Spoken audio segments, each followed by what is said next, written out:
드립니다. 저는 강북청소학원 부원장 이지선입니다. 안녕하십니까? 아유, 감사합니다. 여기 지금 저희 강북청소학원에 다니고 있는 학생 어머님도 계시고, 그리고 또 아마 윈터스쿨을 시작을 한다는데 아마 그런 궁금한 부분 때문에 오늘 저희가 첫 또 설명회를 오신 것 같습니다. 좀 날씨가 서늘해졌죠? 네, 그래서 저도 이제 윈터스쿨 설명회를 한다고 하는데 날씨가 좀 서늘해져야 하는데 뭐 이런 기분으로 왔는데 사실은 저희가 이제 9월 달에는 지금 고3 학생들과 우리 재수생들이 이제 수시 원서를 썼고, 그리고 또 수능을 위해서 또 정시를 위해서, 그리고 또 최저 등급을 위해서 또 모의고사 준비를 또 계속 수능 준비까지 하고 있는 상황입니다. 그런 상황에서 저희가 9월 달에 이제 2025 학년도죠. 저희 이제 윈터스쿨 예비고 1, 2, 3 학생들을 위해서 9월 달에 한 발 먼저 설명회를 시작을 합니다. 사실은 10월하고 11월에는 저희 말고도 많은 학원에서 윈터 설명회를 해요. 하는데 오늘 설명회 주 목적은 지금 보셔서 아시겠지만 2부에서는 이제 윈터스쿨을 이렇게 합니다. 저희는 다른 학원과 다르게 1대1로 진단평가를 보고 시간표 상담을 하고 아이에게 맞춰서 시간표를 짜서 진행을 합니다. 이런 얘기를 원장님이 하시겠지만 사실 오늘의 주된 목적은 일부인 것 같아요. 저희 이제 제가 일부 연사님을 소개를 드리겠지만 저희 일부에서는 이제 2025학년도부터 또 시작을 해야 되는 대입에 대해서 아마 또 그런 정보도 아마 원하셨기 때문에 오늘 오셨으니까 좀 그런 부분들을 좀 정보를 잘 담아가시기를 바라겠습니다. 어머님들 저희 쇼핑백 받으셨죠? 네, 그 안에 보시면 저희 이제 입시 리허설이라는 2025라는 작은 책이 들어 있습니다. 가장 중요한 책인 것 같고요. 네, 그리고 저희 윈터스쿨 브로셔가 또 들어가 있고요. 그리고 지금 저희가 현재 고1, 2 학생들, 현재 고1, 2 학생들도 지금 수업들을 하고 있습니다. 그래서 그런 단과 시간표도 들어가 있고요. 그래서 아마 여러 가지들 이제 보시면서, 그리고 안에 볼펜 들어 있으시죠? 네, 그래서 그런 정보들 좀 준비를 하시면 될 것 같습니다. 윈터 설명회가 오늘은 저희가 1, 2, 3학년 이제 통합으로 해서 2부에서 진행을 하겠지만, 오늘 아까도 말씀드렸지만 1부에서 입시 정보 부분 정말로 잘 가져갈 수 있도록 좀 부탁을 드릴게요. 내년부터 바뀌는 게 또 많죠. 뭐 고대 논술을 한다든가 아니면 뭐 사과탐 정시에서 가산점 도입이라든가 여러 가지에 대해서 오늘 저희 이제 소장님이 또 오셔서 오늘 1부 연사를 맡으실 건데 제가 소개를 드리고 바로 진행을 하도록 하겠습니다. 준비되셨습니까? 네, 네. 그럼 저희 김현희 소장님 모시겠습니다. 박수 한번 주십시오. 네, 안녕하세요. 윈터스쿨 평가원장 김현진입니다. 네. 지금 1학년 잠깐 손 들어 보시겠어요? 아이가 1학년, 지금 현재 1학년, 2학년, 중학생 계시죠? 아, 네네네, 좋습니다. 아, 네. 혹시 아니다. 이거는 설명회 자주 오시는지 여쭤보려고 그랬는데 말씀 안 하실 것 같아가지고 그냥 할게요. 여기 2025라고 돼 있는데 2025가 이제 지금 고2입니다. 고2가 2025예요. 그래서 저도 이제 입시를 뭐 태어날 때부터 입시를 하진 않았을 테니까 입시를 처음 하던 시절이 있었는데, 처음 하던 시절이 제일 어려웠던 게 저 학년도였어요. 그러니까 우리 고2 학생들이 고3이 되는 해가 내년이잖아요. 그럼 2024년이잖아요. 근데 2024라고 하지 않고 2025라고 한다는 거죠. 그래서 그게 헷갈리실 수 있어요. 애들도 되게 그런 개념이 없어요. 참고로 말씀드리면 올해 애들한테 가가지고 수능 기출문제 보라 그러면 애들이 다 2022를 봐요. 올해가 2023이잖아요. 그러면 이제 수능 기출문제 그럼 언제부터 봐요? 그럼 작년 거부터 봐야지. 그러면 2022학년도 수능 문제를 보고 있어요. 그렇게 보면 안 되잖아요.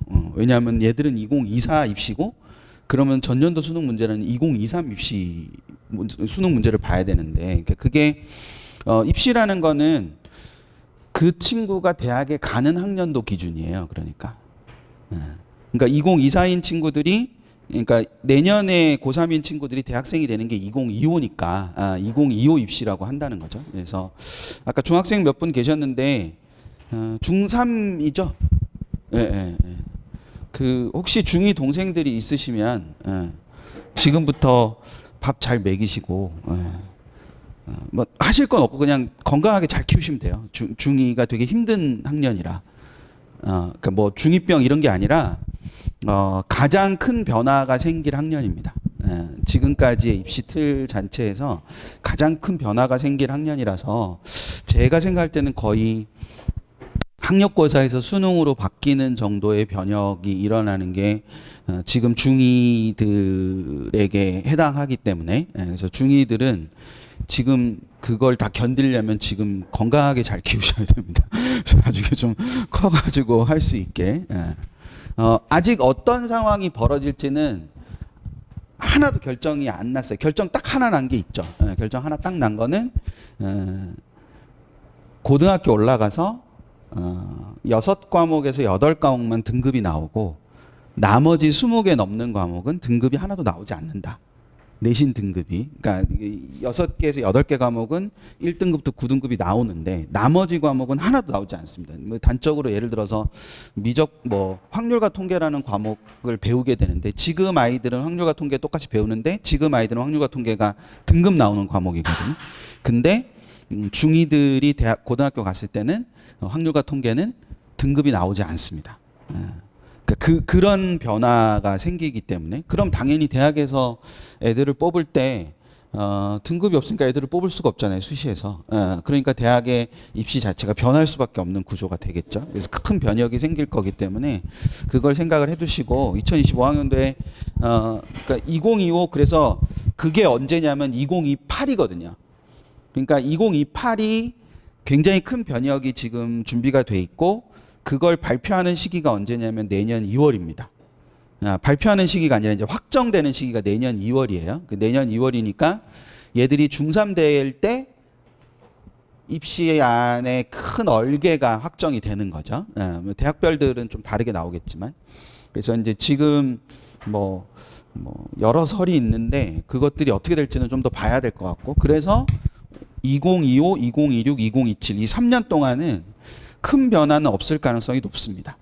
더더군다나 2024학년도 올해 굉장히 큰 변화가 하나 있었기 때문에 그 큰 변화가 있고 또 2025에 바뀌고 6에 바뀌고 7에 바뀌고 이러면 너무 피로도가 높잖아요. 그러니까 이제 8에 크게 바뀔 게 있으니까 5, 6, 7은 그냥 그대로 갈 가능성이 굉장히 높다는 거죠. 그래서 2024학년도의 변화를 보시는 게 되게 중요하고 그 변화가 이어질 거다라는 생각을 하실 필요가 있다라는 거. 이제 그걸 좀 생각을 해두시면 될 것 같아요. 여쭤는 봐야 될 것 같은데 이게 이런 설명회가 좀 되게 익숙하신 분 계세요. 익숙하신 분. 그러니까 자주 이런 설명회 와왔다. 예. 한 두세 분 계시네요. 예. 표정들이 다들 안 좋으셔가지고 이게 어떤 거냐면은 이런 거예요. 그러니까 이 설명에 이런 게 익숙하지 않으시면은 그리고 저는 이거 하는 사람이니까 그렇지 않은데 이제 최근에 제가 좀 느끼는 건데 들으러 오시는 분들은 되게 이렇게 큰 마음 먹고 오시는 분들이 되게 많아요. 그러니까 가볼까 말까 하다가 이번에 한번 가보자 해서 큰 마음 먹고 이렇게 딱 오시는 분들이 계시거든요. 그러면 뭔가 엄청 많이 얻어 가셔야 된다고 생각을 하세요. 그게 얼굴에 있어요. 그래서 제가 이렇게 앞에서처럼 막 이렇게 얘기를 하면 빨리 PT나 넘기라고 막 이런 표정이에요. 그런 표정이거든요. 그러니까 근데 저는 중요한 말씀을 다 했어요 이미. 그러니까 이게 자꾸 들어서 익숙해지시는 게 필요한 거지. 이걸 한번 들으셔가지고 그러니까 냉정하게 말씀드려서 제가 오늘 40분 예정돼 있는데 이 40분을 듣고 입시를 잘 아시게 될 것 같으면 저는 그 십몇 년을 어디 가서 보상받습니까? 냉정하게 얘기해서 왜 이렇게 저를 그렇게 좌절시키려고 그러세요? 저는 십몇 년 동안 해서 겨우 요만큼 아는 건데 40분 만에 다 아시게 되면 그거는 너무 불공평하지 않나요? 제가 아무리 머리가 안 좋아도 그래도 그러니까 그렇게 생각하시지 말고 그러니까 초점 자체가 저렇게 개관이 있고 그래서 우리 애들이 저런 환경에 있구나 이런 거를 좀 이해하시는 것이 됐으면 좋겠다는 그런 바람을 좀 가져보면서 해보면 요건데요. 요게 제가 앞에서 말씀드렸던 거의 연장선상에 있어요. 제가 아까 뭐라 그랬냐면은 2028년도에부터는 대학이 애들 학생부에서 볼 수 있는 등급 볼 수 있는 과목이 몇 개 안 된다 그랬잖아요. 나머지는 등급이 없고 뭐만 있냐면 성취도만 있거든요. 그러면 대학의 입장에서는 이럴 수 있어요. 그냥 이게 합리적으로 가정을 해보는 겁니다. 그때 애들을 어떻게 뽑아야지? 만약에 그 교과목이 20개가 있는데 그 중에 8개만 등급이 나오고 12개가 등급이 안 나와 있어요.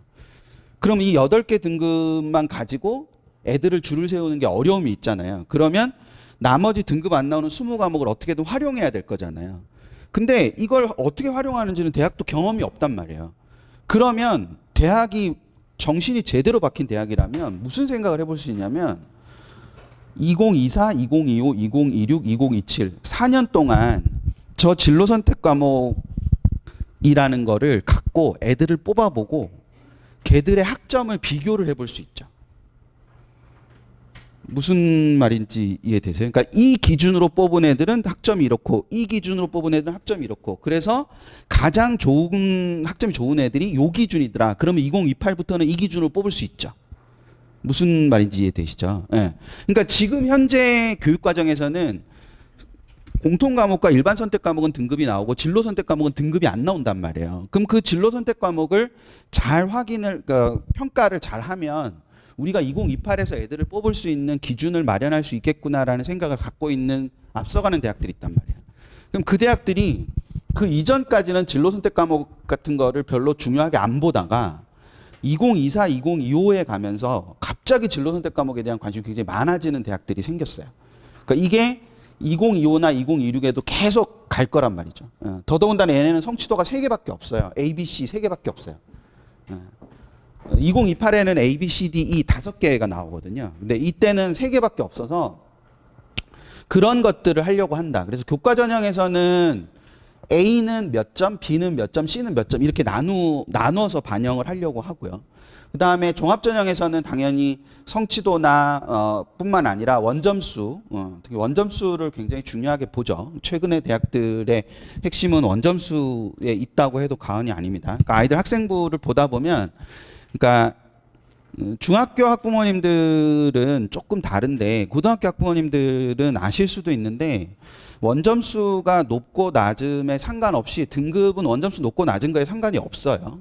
원점수가 높아도 등급이 낮을 수 있고 원점수가 낮아도 등급이 높을 수가 있어요. 얼마든지. 왜냐면 이건 상대평가이기 때문에.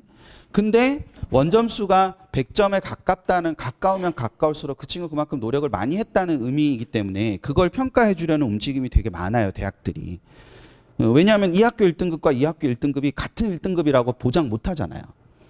왜냐하면 이 구성원 자체가 다르니까. 근데 이 학교의 99점하고 이 학교의 99점은 어쨌거나 굉장히 높은 성취도를 가지고 있다는 거는 되는 거지 않습니까? 그러니까 근데 이 99점이 평균이 71대 99냐 아니면 평균이 81대 99냐는 되게 다른 느낌이죠. 평균이 81대 99는 평균이 71대 99보다 훨씬 더 가치가 낮은 것 같은 느낌이란 말이에요. 왜냐하면 평균이 80이라는 얘기는 그만큼 시험이 쉬웠다는 얘기니까. 무슨 말인지 아시겠죠? 근데 평균이 51대 99면 시험이 어렵기도 했는데 얘가 원점수도 높다 이렇게 되는 거죠. 그럼 그 평가 자체가 달라지는 거죠. 그런 걸 해석하는 게 종합 전형이에요. 교과 전형은 그런 거 없습니다. 그냥 얘의 그냥 등급만 보는 거예요. 그러니까 대부분의 이제 토요일이라서 이제 아버님들 좀 계신데 그 뭐 고등학교 보낼 때 고민하셨을 거 아니에요. 예. 모든 지역이 다 똑같아요. 내신 따기 쉬운 학교는 분위기가 안 좋고요. 예. 분위기 좋은 학교는 내신 따기가 어려워요. 예. 모든 지역이 다 똑같습니다. 전국 모든 지역이. 그리고 전국 모든 지역에 그런 고등학교가 하나씩 존재해요. 그래서 늘 고민을 하죠. 최악은 그거잖아요. 내신 따러 분위기 나쁜 학교를 갔는데 내신을 못 따는 거. 초점은 거기 있는 거잖아요. 어떤 고등학교를 갔기 때문에 입시에 성공하거나 실패하지 않아요. 그 학교를 간 목적을 제대로 수행을 못했기 때문에 그런 거죠. 내신 따기는 어렵지만 분위기 좋은 고등학교에 분위기에 따라서 공부를 하라고 해서 갔는데 분위기 좋은 고등학교에 가서 내신도 못 따고 공부도 안 하는 거. 그게 문제인 거지. 그 고등학교를 선택했기 때문에 문제가 되는 게 아니거든요. 예. 그러니까 그런 부분들을 생각했을 때 보면 이건 종합전형은 그런 아이들의 환경을 해석해주고 싶어 하는 게 종합전형이라고 생각하시면 되고, 교과전형은 그런 거 상관없이 그냥 그대로 점수만 가지고 계속 보는 거라고 생각하시면 됩니다. 그러니까 당연히 대학의 입장에서는 이 고등학교 1등급과 이 고등학교 1등급이 같다는 보장을 못 하는데 이 두 개를 같이 취급해야 되는 게 교과전형인 거고, 이 1등급과 이 1등급이 서로 다르다는 평가를 할 수 있는 게 종합전형이니까 당연히 대학의 입장에서는 교과전형보다는 종합전형을 더 많이 뽑고 싶죠. 무슨 말 하는지 아시겠어요? 대학이 뽑는 사람 입장에 생각하면. 그러니까 당연히 교과전형보다 종합전형이 더 많은 거예요. 근데 하위권 대학으로 가면 갈수록 교과라도 좋은 애를 뽑아야 조금 좋은 애를 뽑을 수 있잖아요. 그러니까 교과가 나쁜데 그 치열한 고등학교 경쟁을 거친 애가 안 오는 대학 있잖아요. 대학 명을 얘기해야 돼요? 그거는 저도 부담해요. 여기 또 그 대학 관계자가 계실지 모르잖아요. 제가 요즘 말을 진짜 조심해야 되더라고요. 저도 대학 관계자분들 많이 뵀는데 또 잘못 말했다가 또 진짜로 그렇게 한단 말이에요. 전화 온단 말이에요. 야, 너 어디 가서 뭐 설명하면서 우리 학교 얘기했다며? 그래서 막 이렇게 얘기한단 말이에요. 그래서 내가 조심해서 말을 해야 돼요. 그러니까 그런 학교 같은 경우는 어차피 얘를 그걸로라도 뽑으면, 교과로라도 뽑으면 좋은 애를 뽑을 수 있기 때문에, 그러니까 그거는 그 친구들이 많이 오는 대학들은 이런 걸 해석할 필요도 없단 말이에요. 평균 70에 65, 평균 50에 45. 둘이 누가 더 뛰어난가 이런 걸 할 필요가 없다는 거죠. 그냥 등급만 가지고 그냥 하면 되니까. 그러니까 그냥 그 친구들이 오는 데는 교과 전형을 더 많이 뽑아요. 좀 이따 보시면 아실 거예요. 그래서 이제 저런 형태가 있다라는 거 생각해 두시면 되고, 그 다음에 이제 여기 이게 이제 다 미반영이에요. 그러니까 미반영이라는 거는 대학에 제공하지 않는다는 뜻입니다. 그러니까 여전히 학교에도 대회는 있고 상을 받는 친구들도 있고 학생부에 적히긴 하죠. 그래서 나중에 뭐 10년 뒤에 우리 집에 학생부를 떼본다. 그럼 수상 경력이 있을 수 있어요. 근데 이거를 대학 입시에 보내지는 않는다는 거예요. 그게 가능하냐? 원래 이제 대학이 볼 때 체크를 해서 보게 돼 있거든요. 학생부를 온라인 제공동이라면 체크를 해서 보게 돼 있는데 이거는 체크가 안 돼요. 그러니까 볼 수가 없는 구조라고 생각하시면 돼요. 독서가 빠지는 부분이다. 근데 이게 다 빠지면서 여기에 이제 연계평가라는 거를 생각을 해 두실 필요가 있는데, 그러니까 다른 항목들과 연계해서 평가하는 걸 연계평가라고 하는데, 이건 조금 이따 다시 설명을 드릴 거고, 세 번째는 수의정시 선발 비율인데 이거는 대학마다 엄청 달라요. 그래서 참고로 하나 더 제가 말씀드리면, 오늘 제가 올라왔을 때 다들 표정이 안 좋으셔가지고 제가 그냥 우스갯소리를 좀 하고 싶어갖고 이런저런 얘기를 했는데 계속 실패해갖고 처음에 말씀드려야 되는 걸 말씀을 하나 못 드린 게 있는데요. 그게 뭐냐면은 입시적으로 제일 중요한 순간이 언제냐고 저한테 물어보면 저는 고등학교 2학년 5월이라고 얘기를 하거든요. 고등학교 2학년 5월. 그러면 이제 2학년 학부모님들이 이제 또 난리가 나죠. 이미 지났다 뭐 이러면서 어떡하냐, 끝났다 뭐. 그때 뭘 결정하거나 뭐가 되게 중요한 그런 선택해야 되거나 그런 게 아니고요. 2학년 5월에 무슨 일이 벌어지냐면 모든 대학이 그 2학년들을 어떻게 선발할지를 발표하는 행사가 있어요. 그러니까 모든 아이들은 고등학교 2학년 4월 말까지는 우리를 어떻게 뽑을지 대학들이 발표하는 거를 경험해야 된다라는 게 법으로 정해져 있어요.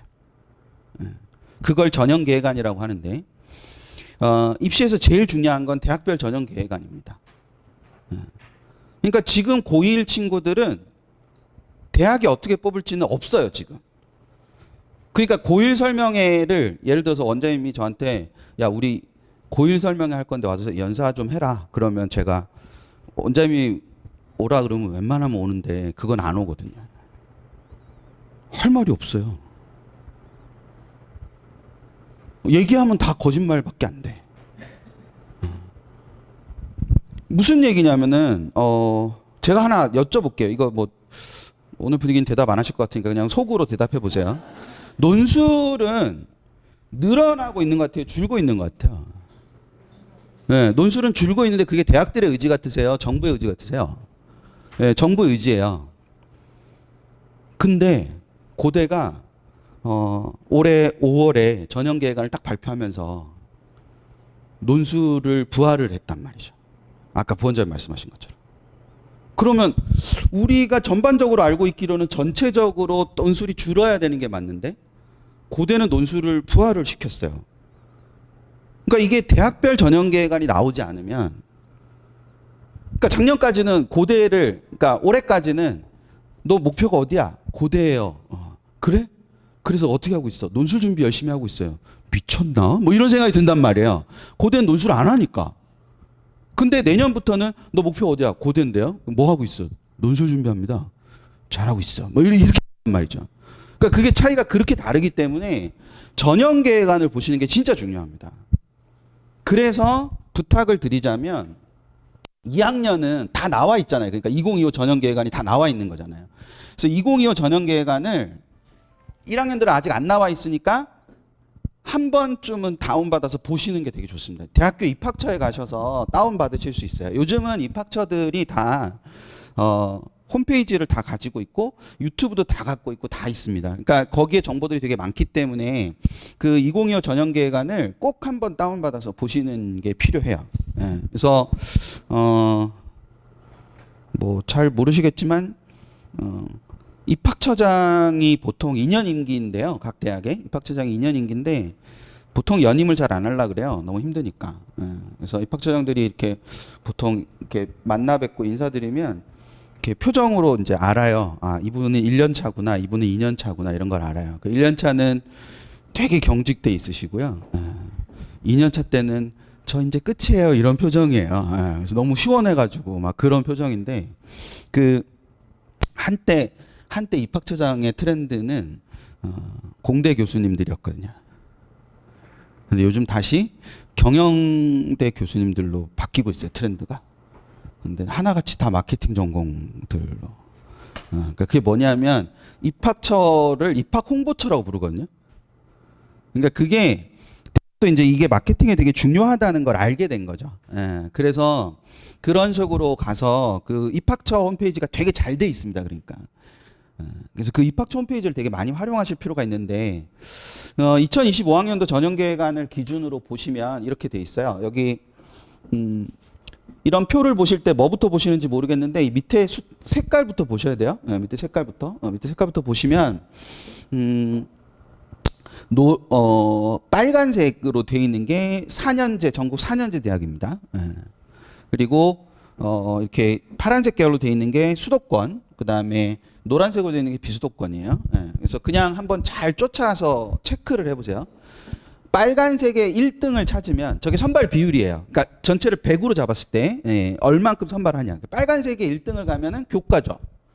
2등이 종합이고 3등이 수능이고 4등이 실기고 꼴찌가 논술인데 논술은 5%도 안 돼요. 저렇게 됩니다. 근데 수도권으로 가볼게요. 수도권 1등으로 가면은 1등이 바뀌었어요. 그쵸? 네, 수도권 1등은 수능이에요. 2등이 종합이고 3등이 교과예요. 그리고 전국 기준과 수도권 기준이 거의 절반이죠. 교과 전형을 보면. 그리고 4등은 실기고, 그쵸? 5등이 논술인데, 실기와 논술을 비교해보면 1% 정도밖에 차이가 안 나요. 저 실기는 우리가 흔히 예체능이라고 부르는 뭐 그림 그리고 뭐 공차고 이런 친구들이잖아요. 그러니까 그 친구들이 굉장히 치열하고 뭐 어렵고 이런데 그 친구들만큼 논술을 뽑는다 이렇게 생각을 할 수 있다라는 거죠. 그런 구조가 돼 있어요. 근데 노란색으로 가면 다시 또 1등이 바뀌어요. 노란색으로 하면 1등이 교과가 되는데 그 교과가 60%가 넘어요. 그 60%가 넘고 두 번째가 종합이고 수능이 3등인 건 똑같은데 수능이 10% 정도밖에 안 되는 거예요. 그러니까 이게 그러면 우리가 목표가 어디냐에 따라서 지금 열심히 해야 되는 게 좀 달라지잖아요. 무슨 말을 하는지 아시겠어요? 그러니까 비수도권 대학이 목표다. 그러면 교과가 최우선인 게 맞죠. 근데 수도권 대학이 목표다. 그러면 교과가 최우선이라는 건 좀 이상하잖아요. 그렇지 않나요? 그러니까 굉장히 많은 선배 학부모님들이 그렇게 말씀하신단 말이죠. 아, 저희의 내신이 안 좋아서 대학을 가기가 어려워요. 내신이 안 좋아서 대학을 가기 어려운 건 노란색이잖아.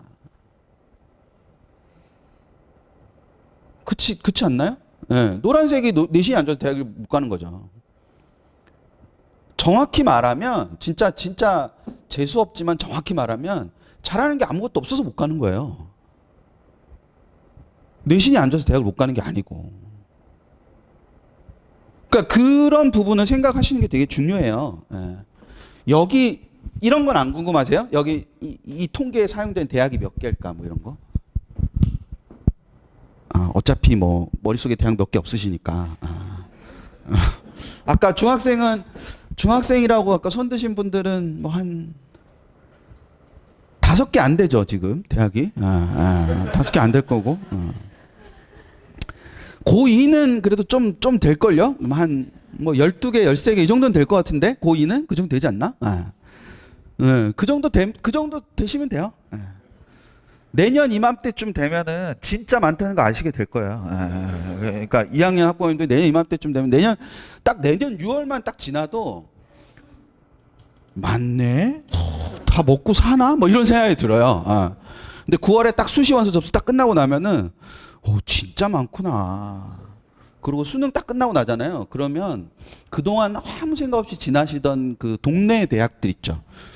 다 보이실 거예요, 이제. 여기 통계에 사용되는 대학은 198개입니다. 198개고 이미 고3 졸업생의 숫자보다 대학 정원이 많습니다. 5년 넘었어요. 고3 졸업생 수보다 대학 정원이 많은 게 5년이 넘었다고요. 그러니까 원하시면 다 보내실 수 있어요. 그런 데를 안 보내시려니까 그렇지. 이게 왜 이런 현상이 발생하느냐. 들어보세요. 대학이 애들을 뽑을 수 있는 기회는 3번 있어요. 수시 모집이 있고 정시 모집이 있고 추가 모집이라는 게 있어서 이렇게 3번이 있어요. 근데 이제 무슨 문제가 생길 수 있냐면 자, 수시 모집에 제가 원서를 썼어요. 그래서 6장의 원서를 쓸 수 있는데 6장의 원서를 써서 A부터 가고 싶은 순서대로 A, B, C, D, E, F 이렇게 6장을 쓴 거예요. 근데 이제 최초 합 발표가 딱 났는데 E랑 F만 붙은 거죠. 그 E랑 F만 붙어서 이제 별로 기분이 안 좋아요. 붙긴 붙었는데 E랑 F를 붙었으니까. 근데 E랑 F 중에 하나를 둘 다 등록을 못 하니까 하나를 선택을 해야 되잖아요. 그래서 E를 선택을 하겠다라고 학교에 다 통보를 해요. 그리고 이제 예치금을 낸단 말이에요. 그럼 F 입장에서는 분명히 얘를 합격을 시켰는데 등록을 안 하는 거잖아. 그 이 한 명이 4년 동안 내는 등록금을 생각해 보세요. 어떻게든 뽑아야 되겠죠. 그래서 그 다음 등수에 있는 애를 뽑아서 붙여요. 이걸 추가 합격이라고 하거든요. 이런 식으로 이렇게 붙여요. 그렇게 해서 붙이고 이에 합격한 저는 계속 위만 쳐다보고 있는 거죠.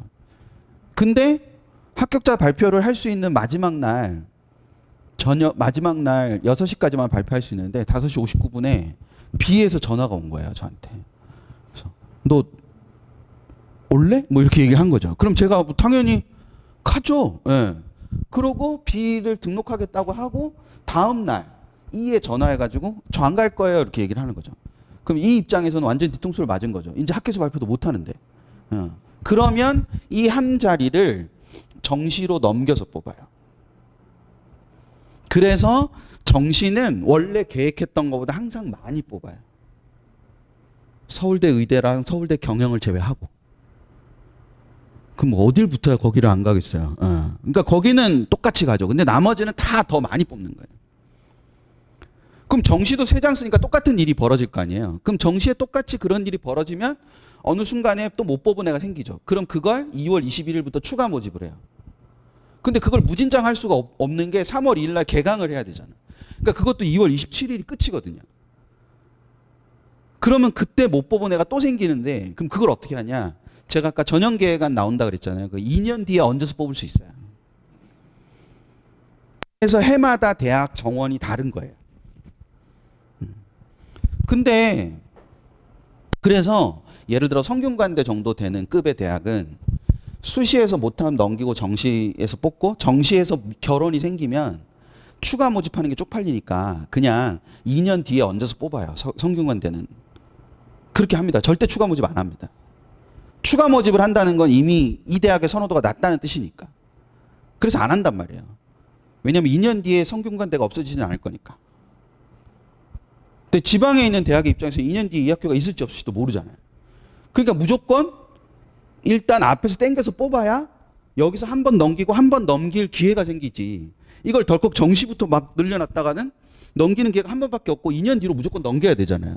그러니까 그런 문제가 생기니까 비수도권으로 가면 갈수록 앞단에서 전부 다 뭐 해야 된다고 생각한다는 거예요.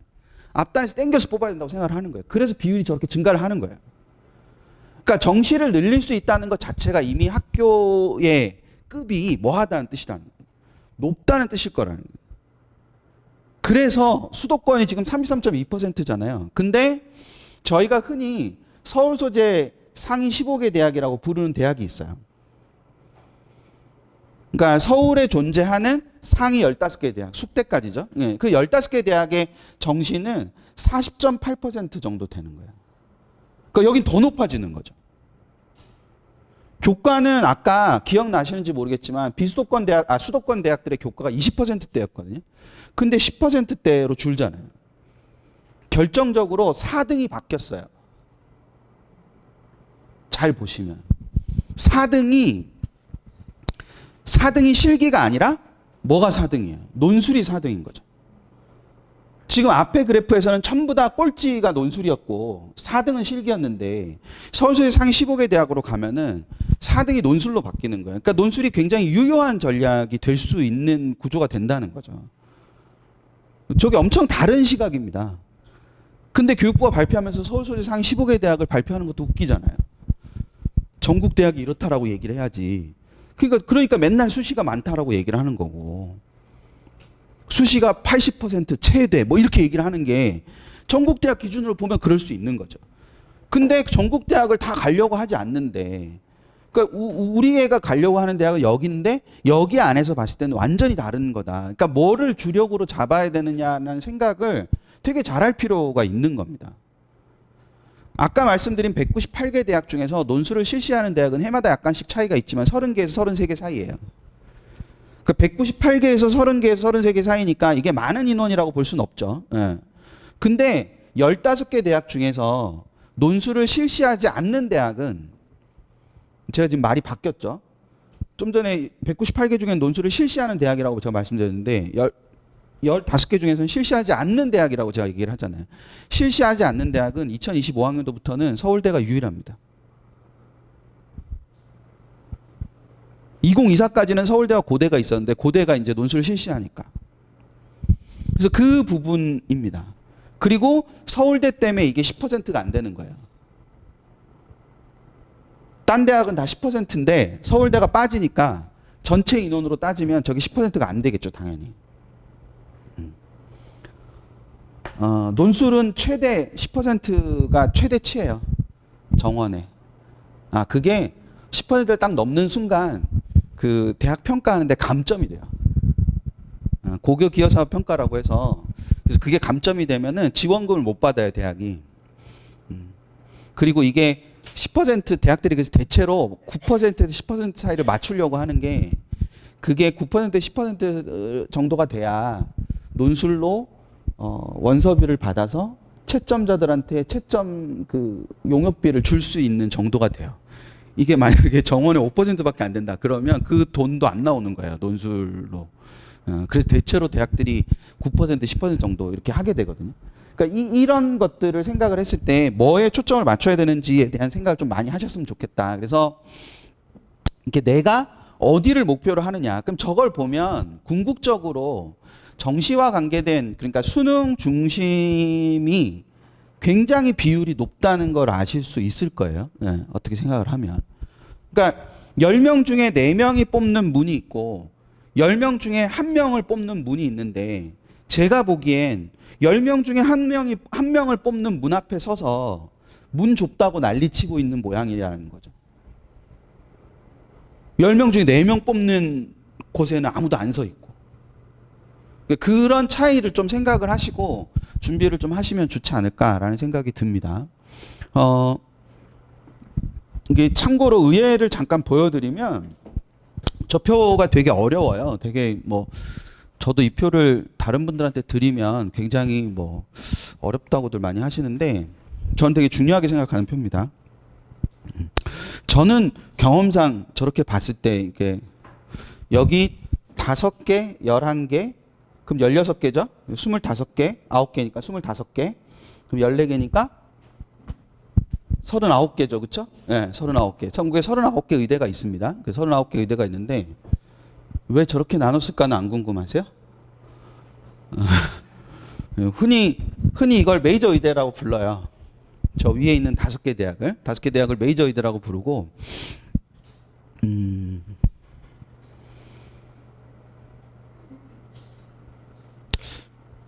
고민이 되는 대학은 울산대이긴 한데, 울산대는 울산에 있겠죠? 네, 울산에 있는데 왜 메이저 의대일까요?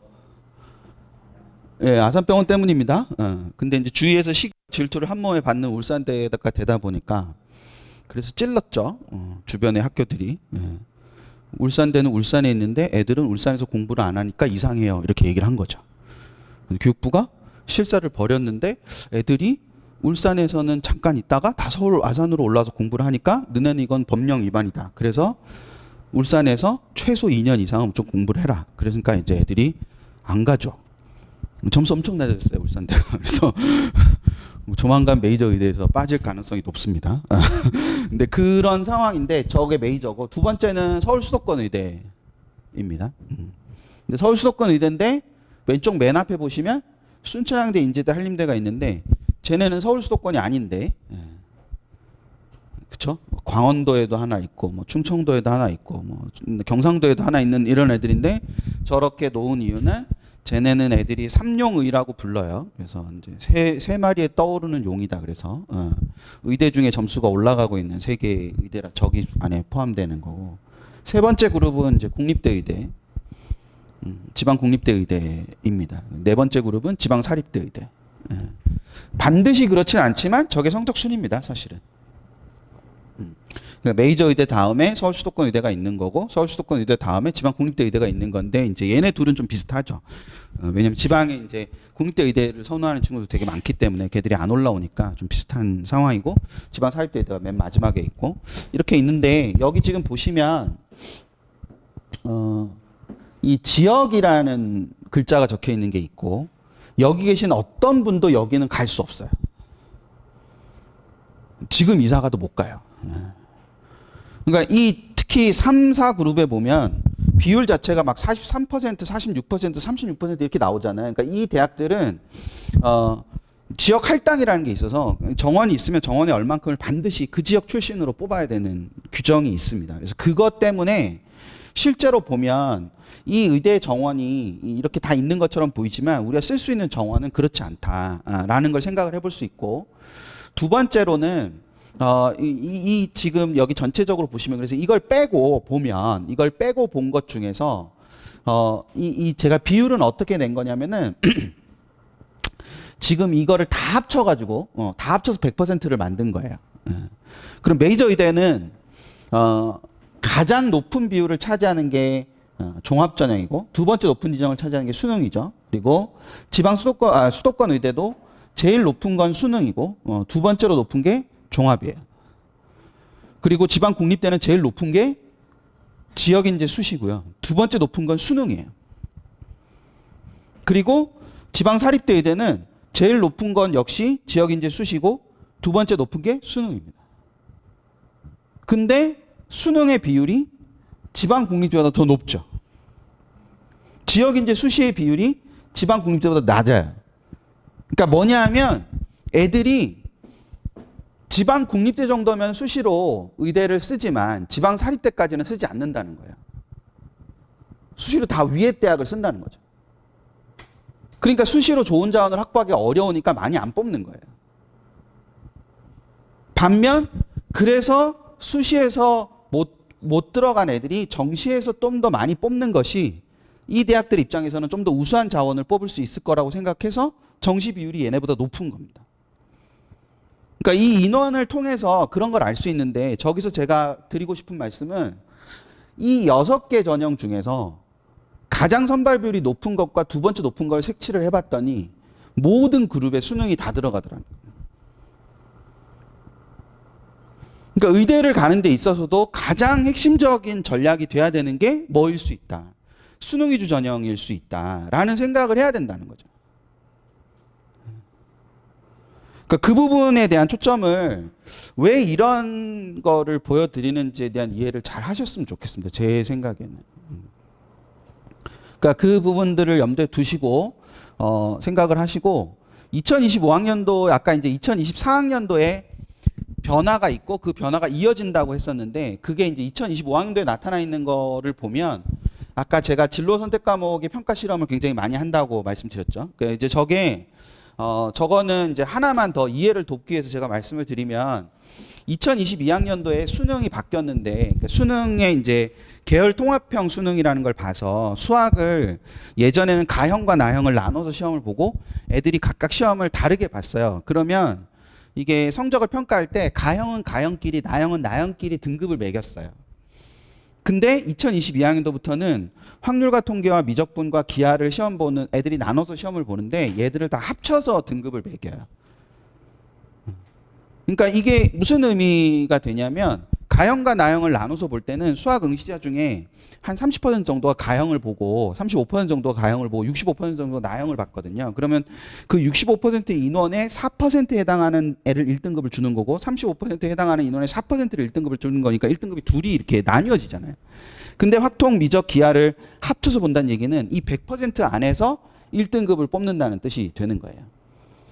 그러다 보니까 당연히 35%에서 1등급을 받는 것과 100%에서 1등급 받는 것 중에 어떤 게 더 어려운 일이겠어요?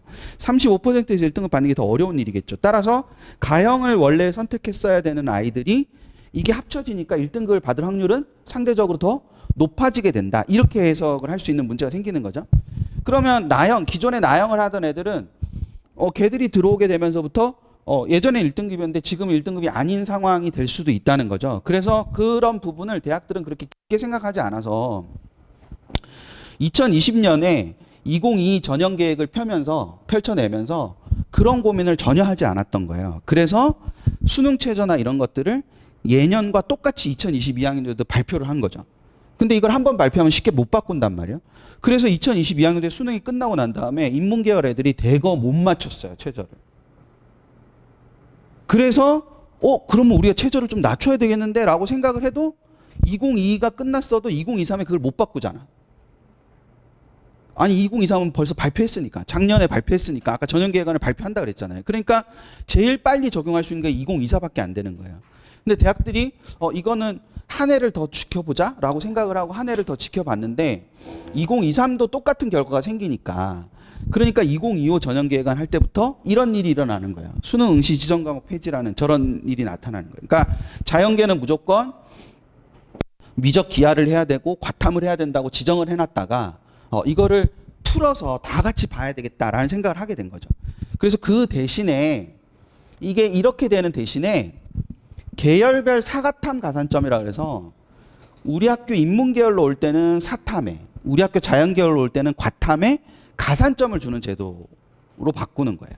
그러니까 그런 형태로 변화가 좀 생기는 게 있다. 그리고 그때 너무 경험을 해서 대학들이 2028은 또 그렇게 당하면 안 되겠다 싶어서 아까 말씀드린 것처럼 앞으로 3, 4년 동안 계속 저거를 실험을 해보려고 하는 거예요. 그런 변화들이 있을 수 있다. 그리고 고대가 논술을 부활하면서 저기 보시면 9.11%라고 돼 있는데 제가 아까 10% 말씀드렸잖아요. 딱 그 저 정도 선에서 그냥 아이들을 뽑는 구조라고 생각하시면 됩니다. 뭐 고대답게 최저가 높습니다.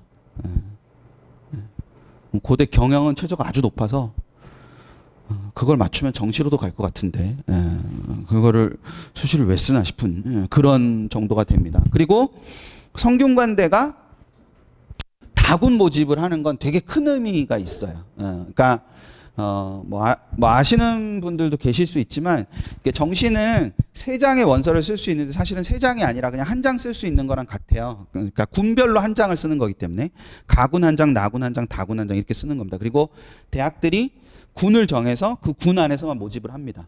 그래서 군에서 한 장밖에 못 쓴다는 말은 제일 쉽게 설명드리면 수시 때는 연대도 한 장 쓰고 고대도 한 장 쓰고 이렇게 할 수 있거든요. 근데 정시는 고대와 연대가 똑같이 가군에 있기 때문에 한 장밖에 못 써요. 연대와 고대를 둘 다 한 장밖에 못 씁니다. 거기다 두 장을 쓰면 그냥 자동적으로 재수를 하는 겁니다. 그렇기 때문에 그런 상황이라서 보통의 대학들이 가군과 나군에 몰려 있어요. 그리고 어떤 대학은 이제 가나군 다 뽑는 대학들도 있거든요. 근데 이제 서울대, 연대, 고대, 서강대, 이화여대 이렇게 5개 대학을 제외하고 나머지 대학은 전부 다 복수군 모집을 해요. 가군, 나군, 다군 다 모집합니다. 근데 이 5개 대학은 한 군만 모집을 합니다. 서울대가 나군에 있기 때문에 연고대는 여기 떨어진 애들을 받아야 되잖아요. 그러니까 같은 군에 있으면 안 되잖아요. 그래서 연고대는 가군에 있어요. 근데 이제 서울대랑 서강대는 안 겹치기 때문에 서울대 못 쓰는 애들을 받아야 되기 때문에 서강대는 나군에 있어요. 근데 이화여대는 아빠들이 자꾸 쓰라고 하기 때문에 서울대 갈급의 아이들을 받아야 된다고 생각해서 서울대가 깐당깐당한 애들이 서울대를 못 쓰고 쓸 수 있게 해줘야 돼서 연고대랑 붙어 있으면 어차피 경기가 안 되니까 게임이 안 되니까 서울대랑 같은 군에 있어야 된다고 생각해서 나군에 있습니다. 대학들이 다 그런 게 있어요. 근데 성대부터는 한 군을 선택했다가는 폭망할 수 있기 때문에 왜냐하면 연고대도 치고 서울대도 치고 이럴 수 있잖아요. 그래서 성대부터는 2군씩 모집합니다. 가나군에 다 모집하고 한양대도 가나군 다 모집하고 중대는 그 급으로 올라가고 싶기 때문에 가나다를 다 모집합니다. 그러면 애들이 가군, 나군에서 서울대, 연대, 고대, 뭐 서강대, 성균관대, 한양대 쓴 애들이 다군에 와서는 쓸 데가 아무 데도 없잖아요. 그러니까 다 중대를 쓰는 거예요. 그래서 중대 다군은 보통 7바퀴 이상 돕니다. 그래서 막 예비번호 받으면 다 축하하고 그럽니다. 됐네, 막 이러고 그럽니다. 다군이라고 하면. 근데 그 예비번호 받은 애 중에 중대 다니는 애는 한 명도 없어요. 다 가나군에 있는 대학 다니죠. 그 자리를 이 2개 학과가 가는 거라고 생각하시면 됩니다. 그러니까 그게 전체적인 변화를 가져오는 거죠. 그러니까 이게 되게 큰 변화예요, 사실은. 물론 이제 탐구 한 과목만 보기 때문에 미치는 영향은 좀 적을 수 있지만 저런 변화들이 생길 수 있어서 그걸 같이 생각을 좀 해두시고 2025학년도의 변화들은 저렇게 몇 가지 특징적으로 볼 수 있는 부분이 있다. 그것만 생각을 해두시고 제가 오늘 요거예요. 아까 가산점이 부여된다는 건 저런 걸 말하는 겁니다. 가산점 부여되는 건 저기 되게 커요, 사실은. 그래서 지금 아이들이 인문 계열인데 표준 점수의 유리함을 위해서 뭐 미적분을 수학에 선택하고 그다음에 탐구 부분에서 사탐 하나, 과탐 하나를 하고 뭐 이런 친구들이 있는데 실제로 지금 보면 근데 이제 이 상황이 되면 사탐에 가산점을 주는 거기 때문에 그럼 사탐에 가산점을 주는 거니까 사탐 하나, 과탐 하나를 하면 한 과목은 가산점을 받지만 한 과목은 가산점을 못 받게 되는 거잖아요. 그러니까 사탐 2과목을 그냥 할 수 있는 구조가 되는 그런 상황이라서 굉장히 큰 변화입니다. 제가 생각하기에는. 반대로 그 사탐을 한 애가 자연계에 지원할 수 있게 되는 문이 열리는 거예요. 문이 열리지만 과탐은 가산점을 주고 사탐은 안 주니까 상대적으로 불리할 수밖에 없겠죠. 그래서 이렇게 되는 겁니다. 이게 왜 그러냐면은 미적 기하 과탐을 한 애들이 인문계열 학과에 지원을 많이 했어요. 근데 얘들이 2학년 올라갈 때 사라지는 거예요. 미적 기하 과탐을 했다는 건 얘네가 자연계열로 공부하고 싶어서 공부했던 애인데 성적 때문에 어쩔 수 없이 그 대학을 가고 싶어서 그 인문계열 학과를 간 거죠. 근데 가서 공부하다 보니까 이게 아닌가벼가 된 거예요. 그래서 다시 수능 봐가지고 딴 데를 가는 거예요. 그 대학이 생각을 해보니까 학과가 없어질 수도 있겠는 거지. 그럴 수 있지 않나요? 그러니까 뭐 미적기와 과탐한 애가 철학과에 갔어. 근데 철학과가 40명 정원인데 그 40명 정원 중에 30명이 미적기와 과탐이야.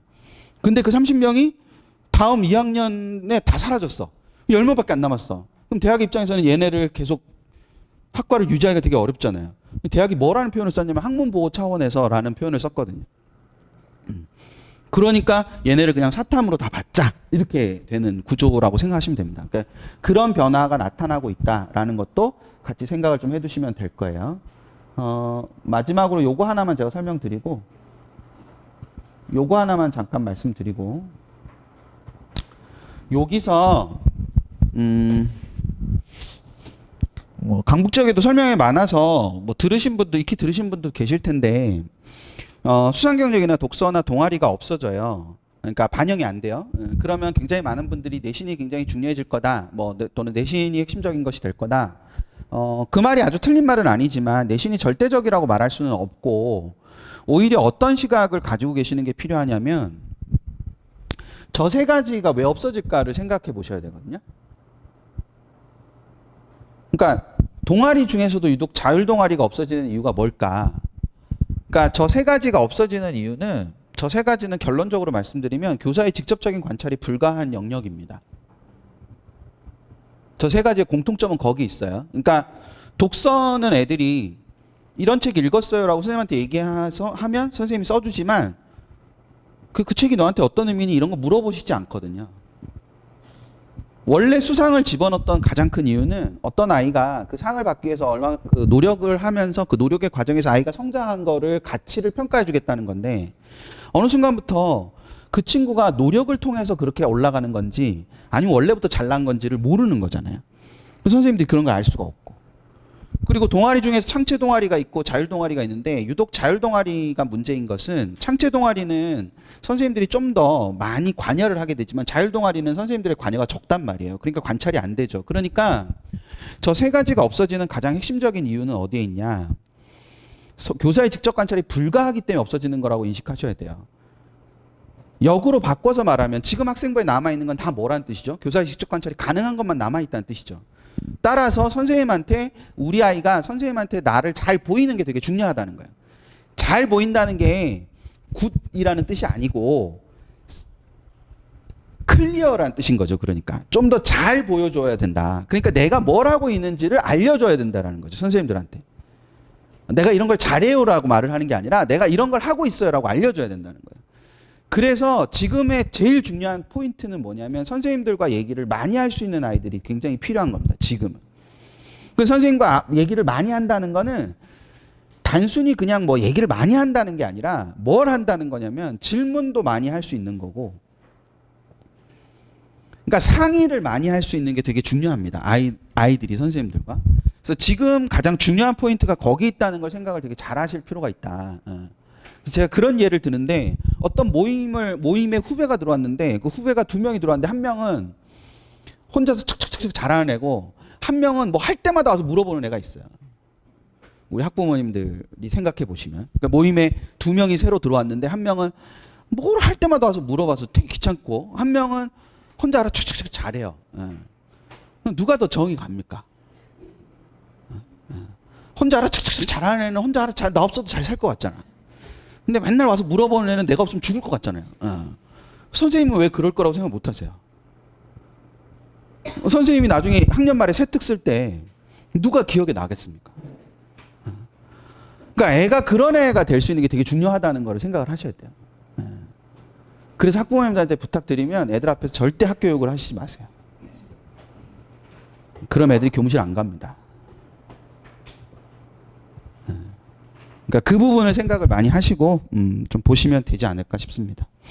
그 원장님도 말씀하시겠지만 저희 그 학부모님들은 우리 학생들한테 보여주려고 이거 갖고 왔는데 이걸 그냥 못 보여드리게 돼. 아이고, 이걸까? 이거죠. 학부모님들은 여기 그 네이버에 밴드라는 어플이 있죠. 그 밴드라는 어플에 가시면 여기 그 이투스라고 검색하시면 밴드가 하나 나옵니다. 그래서 저기 오셔가지고 다른 학부모과 불안을 공유하시면 됩니다. 저 밴드의 목적은 불안을 공유하는 데 있으니까. 우리 학생들 몇 명인데 학생들은 들어오면 안 돼요? 여러분 정신 건강에 안 좋아요. 다 너네 욕밖에 없어. 그러니까 와서 보면 의미 없어. 대신에 저 옆에 보면 저기 인스타그램이랑 블로그가 있는데 인스타그램이나 블로그에 좀 도움되는 것들이 좀 있을 거예요. 돈 드는 거 아니니까 들어와서 좀 보면은 도움이 될 수 있을 겁니다. 그래서 그렇게 해서 준비하시면 될 것 같고, 그래서 제가 아까 수능이 되게 중요하다고 말씀드렸는데, 그래서 아무래도 이제 윈터는 그런 부분 내신도 하겠지만 수능에 대한 기초적인 부분이라든지 아니면 뭐 마음가짐이라든지 이런 것들을 많이 하게 될 텐데, 그런 것들을 위해서 강북청설이 준비하고 있는 게 뭔지는 우리 원장님께서 이어서 해주실 테니까 그걸 보시면 되지 않을까 싶습니다. 네, 고생 많으셨습니다. 감사합니다.